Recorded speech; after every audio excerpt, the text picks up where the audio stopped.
Yep.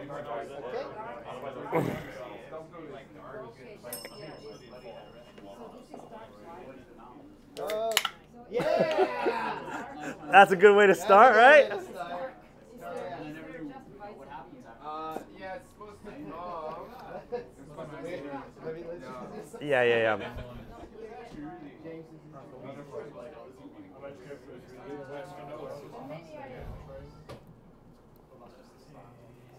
Okay, while James is helping out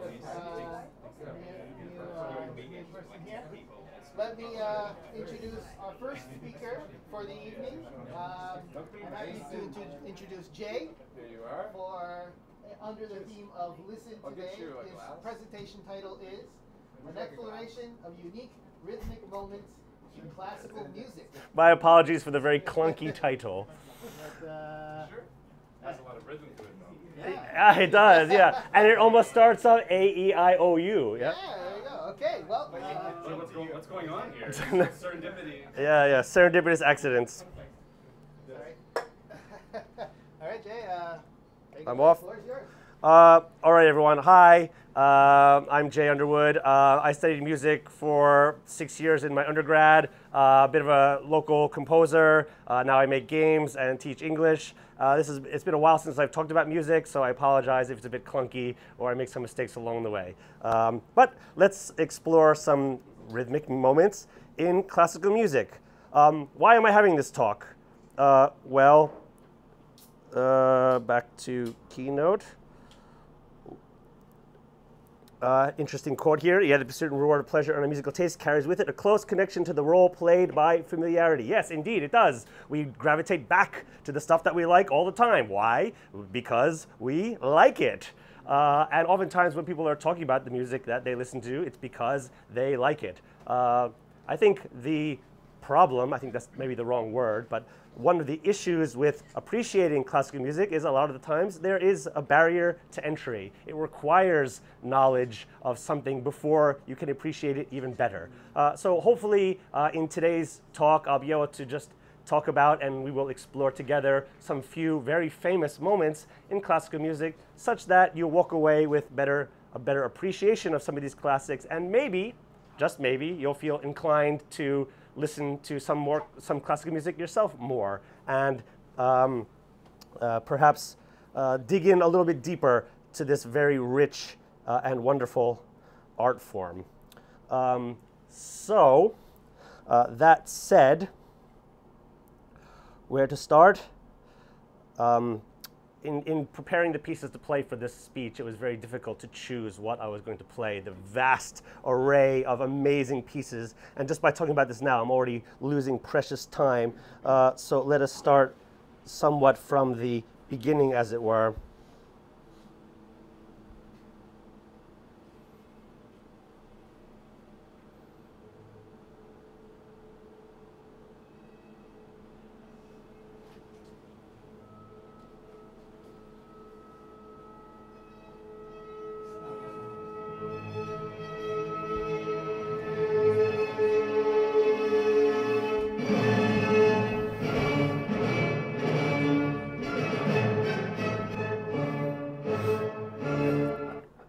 Cool stuff, huh? Yeah. Does anybody know this piece? Yeah. Yeah? What is it? Ninth. The Ninth, yes, of course. The Beethoven's Ninth Symphony, which is played pretty much every year in Japan around Christmas time at the end of the year. It was also famously played by Bernstein at the falling of the Berlin Wall, and also maybe more infamously played by the Reich during the war for different meanings. But I choose this as the starting piece because as Beethoven intends here at the start of this piece, it begins sort of from the primordial ooze of the universe. It begins with a sort of nothingness. It's almost as if the orchestra itself is tuning, and then from there they could just leap right into the symphony. But since our focus here is rhythm, did anybody notice something in particular about the rhythm? It's rhythmic. Whenever you have a second note, anything would be rhythmic, yes? Let's take a little listen again here. And pay attention to this sort of the rhythmic motif that's being repeated.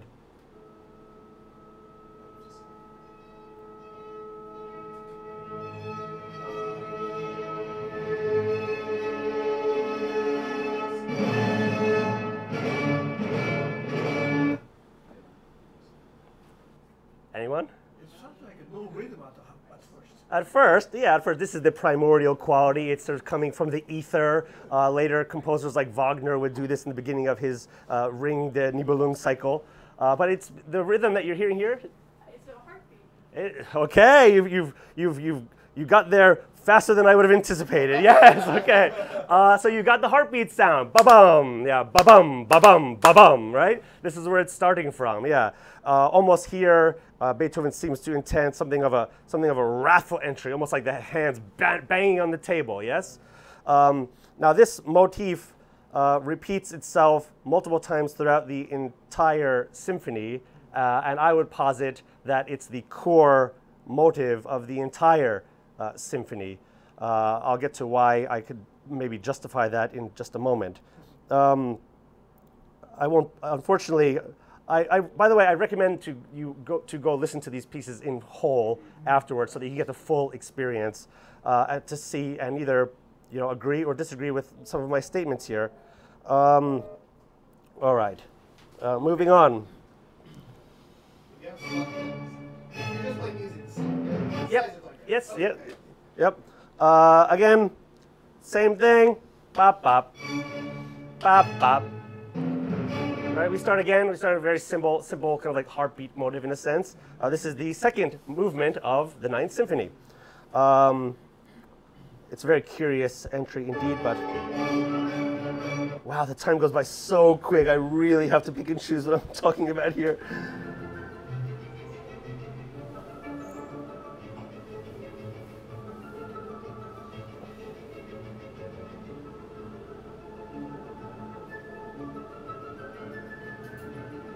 All right. Can you hear here in the flutes again? Same melody.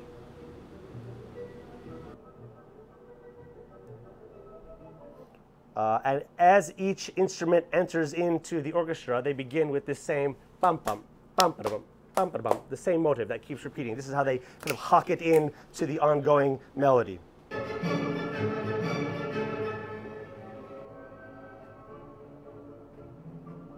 Again, bum bum bum bum. You can hear the sort of heartbeat rhythm as you rightfully say in the background. Yes. So where does this come from?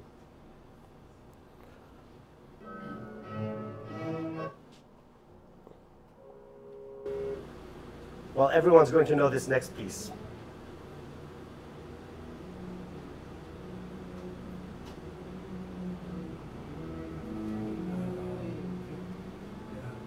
You could probably sing it intentionally. It's almost banal in a way. It's a simple folk song in a way, right? Unmistakably, everyone knows this tune, correct? Yes? From the fourth and fifth movement, the finale of the Ninth Symphony. Now, since we're talking about rhythm again, I'd like you to sort of pay particular attention to the melody.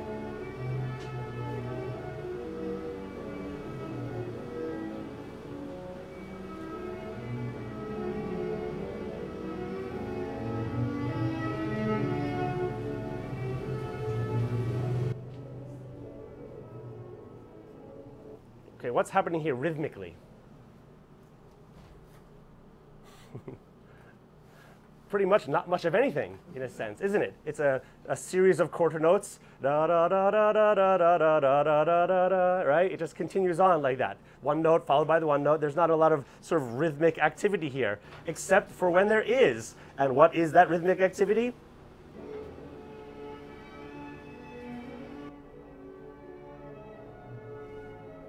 There.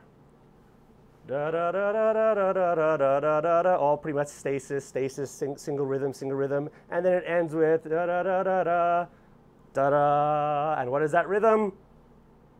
Da da. Right from the beginning, yeah, the heartbeat motive, right?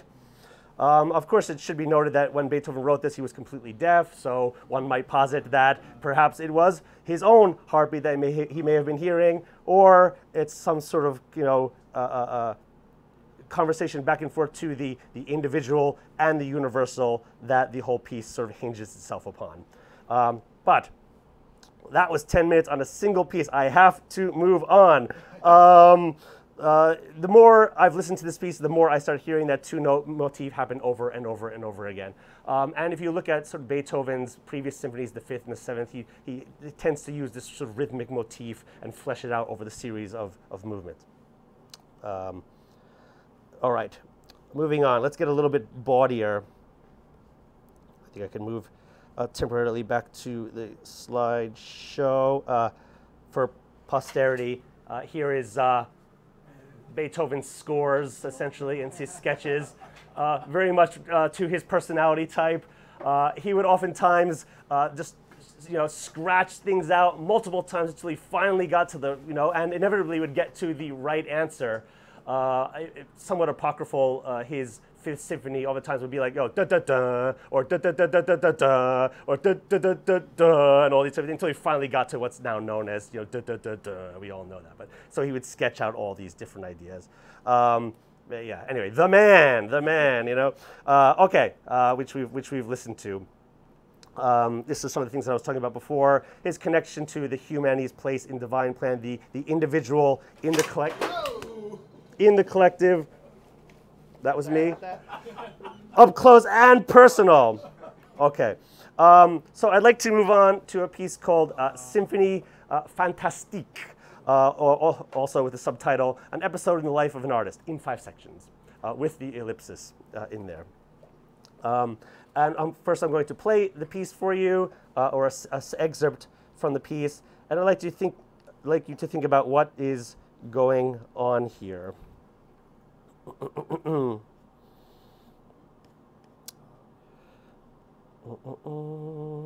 Okay.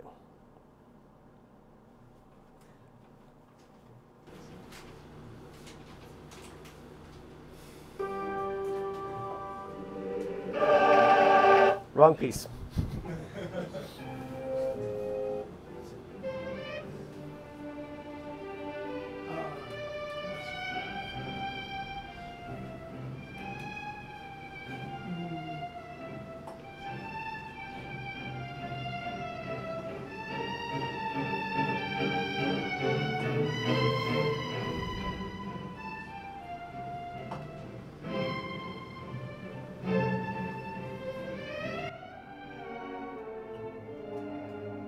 All right. Anyone? Any ideas? If you know the piece, please hold back a little bit. Anyone who doesn't know, what do you think is happening here? What's the composer trying to express? I love it. Joyfulness? What's that? Joyfulness? Joyfulness? In a sense, yes. I might go with a little bit of perhaps the joyfulness of lust or longing, perhaps. So we're getting into the kind of high romantic period here, and composer Berlioz very much was one. In the way the tales of this story, of this symphony, are told is that Berlioz went to see a version of a Shakespeare play in which he basically fell in love with one of the actresses that were playing it, and then essentially stalked her for a good period. He got an apartment across the street from where her apartment was, wrote her all these letters. She was British, he was French. He probably just wrote them in French, of which did she understand them or not? Who knows? And then he wrote this piece about her. The first 5 minutes of this opening movement are sort of the life of this artist, and then in comes this face in the crowd that is the desire of his love, essentially. And it's melodically represented by the sweeping theme in the background, but underneath you have this sort of rhythmic idea, much like the Beethoven, a sort of a heartbeat, but here now transformed into a little bit of that sort of anticipation of youthful desire and someone that you fall in love with for the first time. Let's listen to it again.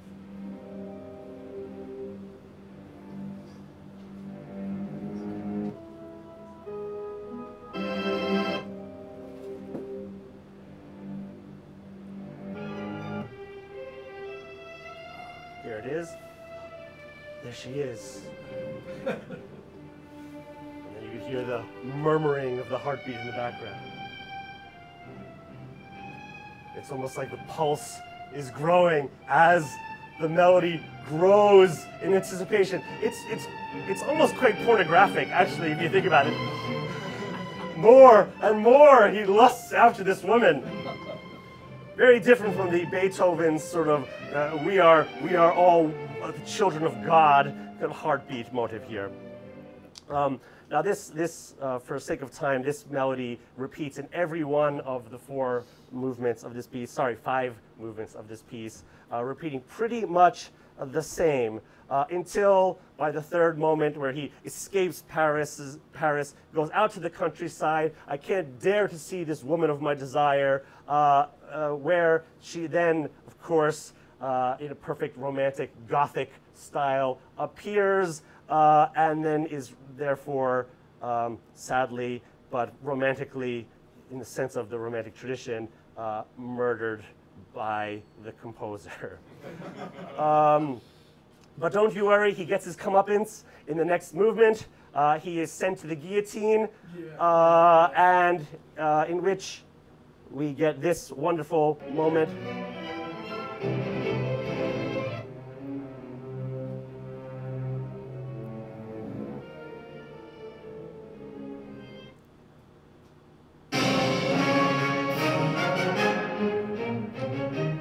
As he is brought forth to the guillotine, delirious in opium. By the way, the entire symphony is written with a sense of opium-like delirium, like the Romantics.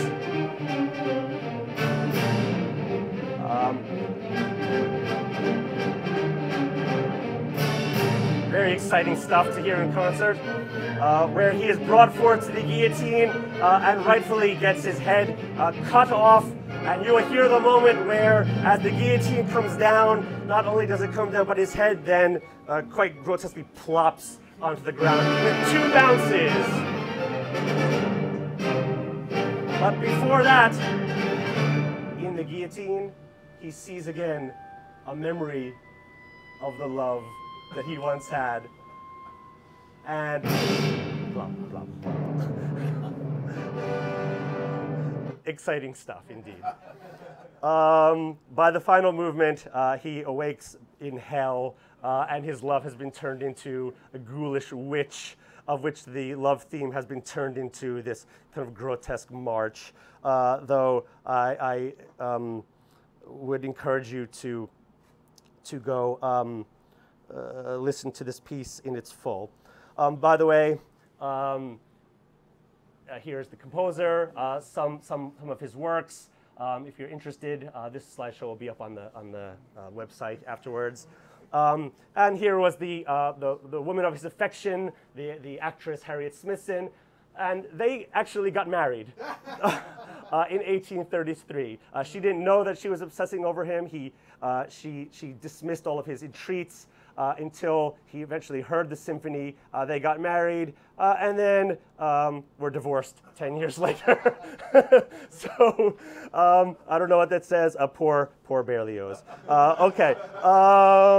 Anyway, I think I'm going to have to skip some of these other pieces and move along. I've got 2 minutes. All right. I think I'm just going to have to jump over to the right.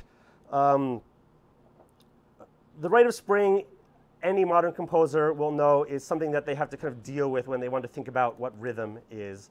Why? Well, it's basically taking the idea of a melody and distilled everything down to a rhythm. The entire piece is basically a sense of rhythmic motives layered on top of each other, such that it creates this sort of polyrhythmic kind of chaos that then either reaches a moment of climax or disappears. Let's just take a quick look at some of the moments here from it. Don't you mean a quick listen? What did I say? Sorry. Same different. A look with your ears, man. Thank you for recovery. That's right. This piece of music, for any muso would know, caused a bit of a scandal when it first was performed. It caused a riot. Half of the audience thinking it was like the best thing ever. It was new. It was avant-garde. All the Bohemians, all the conservatives said, "What is this noise?" Though it's more likely that they were reacting to the choreography than the music itself. But here we are. Here is a piece that the audience started to lose their proverbial shit, as it were. I think these composers would enjoy me using such colorful language, but here we are.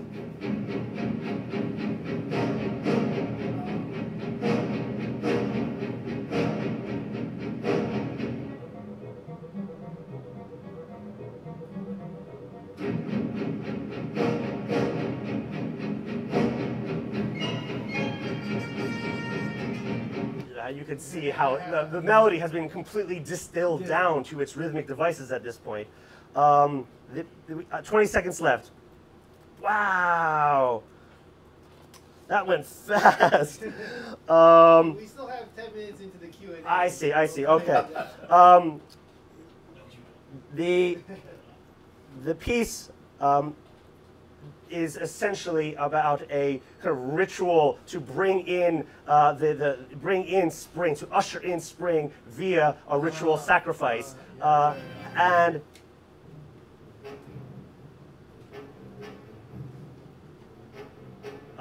I'd love to play it again, but I'm already over time, so I should stop.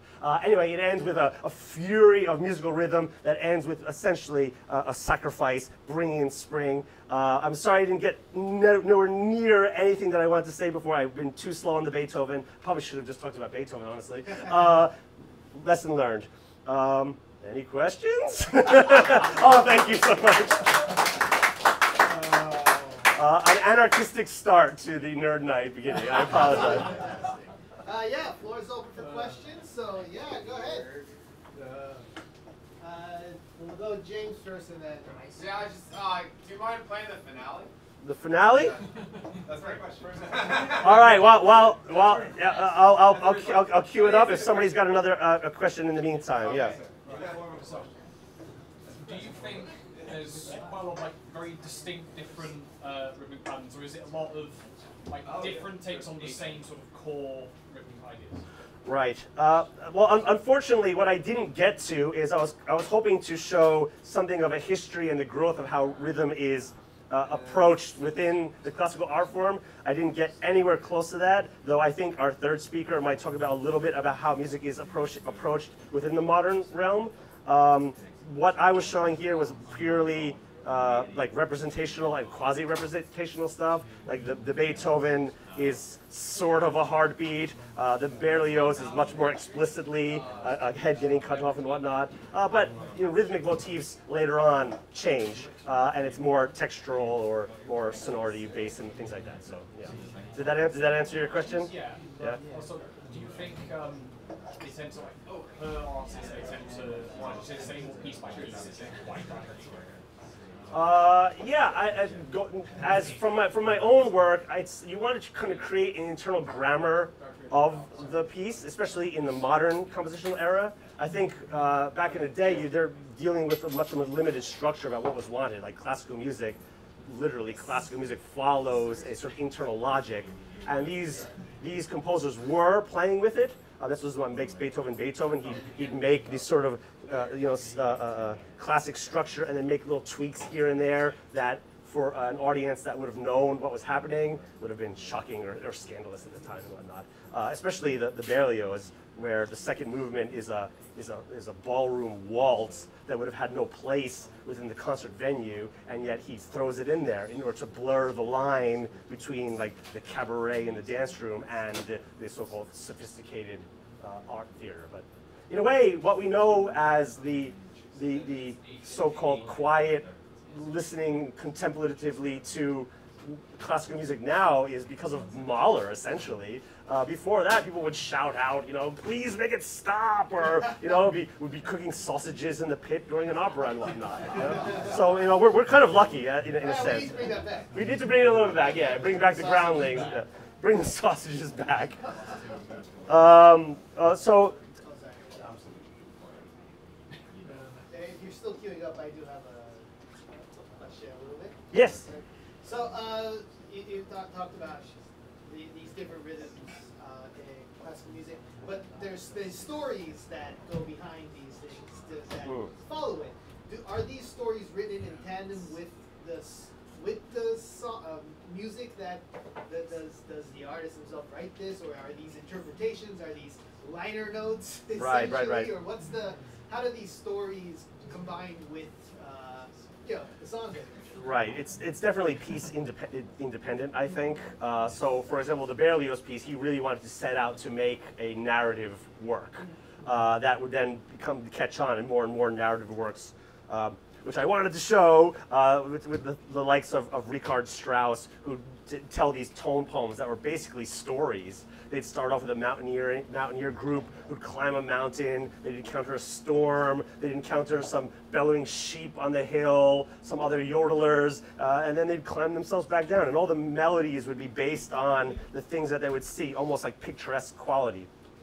There's a very amusing one called the Symphony Domestic, essentially, where there are two melodic motives. That one is the sort of husband's motive, and the other one is the sort of wife's motive, and they interlock together during this sort of like mating sequence, which is very unique indeed. So yeah, I think it's very piece appropriate. Yeah.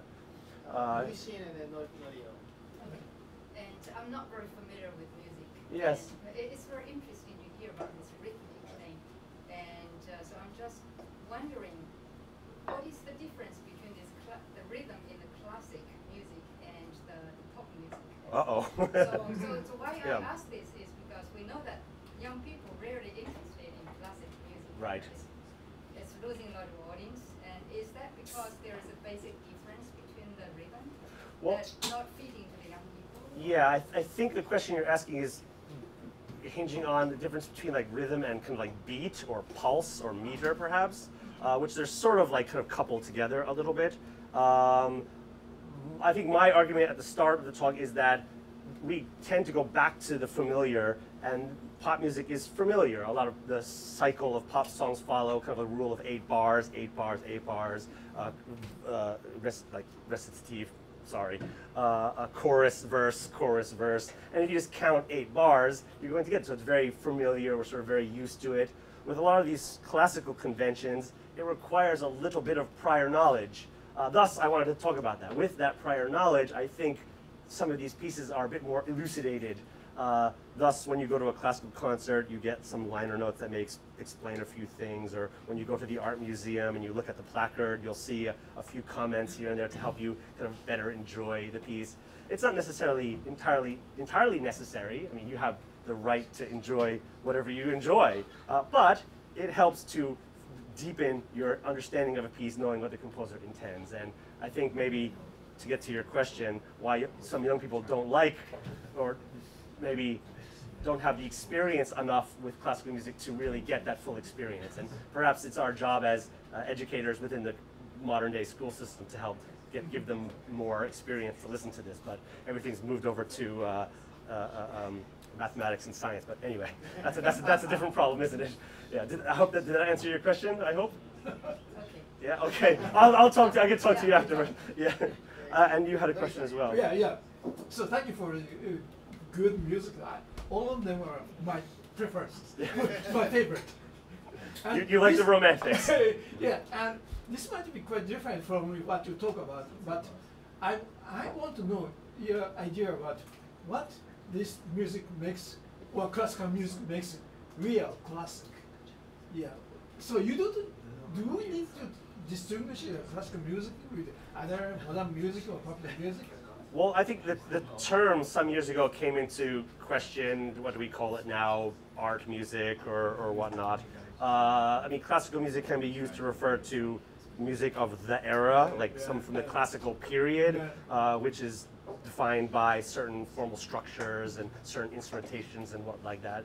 But I mean, for me, I try not to get hung up on the labeling of things. It's sort of gets us beyond the point in a way. And you know, if we know what we're talking about, we can move beyond the label in a sense, right?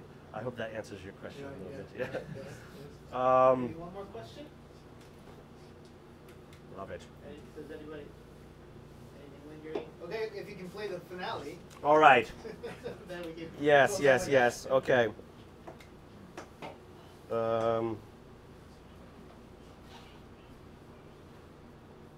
Sorry, I got distracted by myself.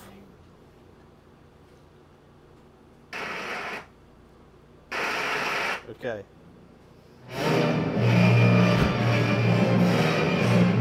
There's the ending.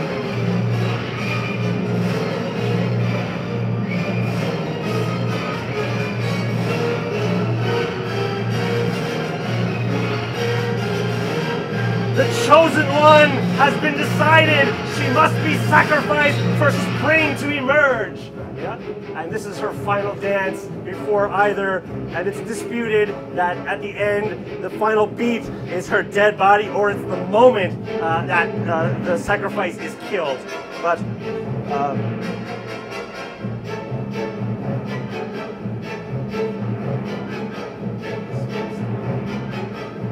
melodic material boiled down to its rhythmic essence here.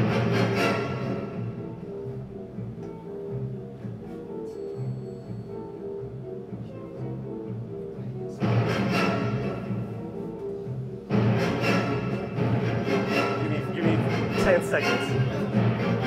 And here we go. The moment of death.